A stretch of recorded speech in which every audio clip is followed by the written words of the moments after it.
تو ان کا جو معمول تھا، جس وجہ سے ان کا تذکرہ بہت معروف ہے اور آج ہم بھی ان کے مزار پہ حاضر ہیں، وہ یہ تھا کہ بہت نیک، اتنی نیک کہ انہوں نے زندگی میں قرآن کو بہت زیادہ پڑھا۔ اچھا، ان کا جو پسندیدہ عمل تھا وہ یہی تھا کہ قرآن پڑھتے رہنا، زندگی انہوں نے قرآن کے ساتھ گزاری۔ اور یہ جہاں پر ہم بیٹھے ہیں یا آس پاس میں ہم دیکھ سکتے ہیں کہ یہاں پر یہ جگہ بہت اونچی ہے، تو یہ اس زمانے میں تو یہ سب باغات تھے، اور یہ حصہ لاہور کے باغوں کے لحاظ سے مشہور تھا۔ ہمارے بچپن میں بھی کافی یہاں پر باغ تھے، اب اتنے دور میں اتنی تبدیلی آ گئی، تو یہ تو اس دور میں کیا ہوگا۔ یہ بیگم پورہ کا علاقہ انہی کی نسبت سے ہے، بیگم پورہ کا علاقہ کہلاتا ہے، تو بیگم سے مراد یہی بیگم ہے، انہی کی نسبت سے یہ ان کی نسبت سے یہ بیگم پورہ ہے۔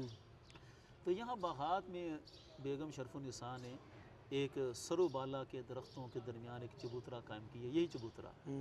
اس چبوترے میں سیڑھی لگا کر اوپر جا کر بیٹھ کر قرآن پڑھتی رہتی ہے۔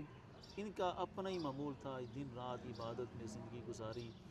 اور دوسرا جو اہم پہلو، قرآن کی تلاوت کے ساتھ ساتھ تلوار اپنے کے ساتھ ضرور رکھتے، دو دھاری تلوار، بہترین عالی شان تلوار، اور رکھ کے ساری زندگی انہوں نے اسی طرح گزاری۔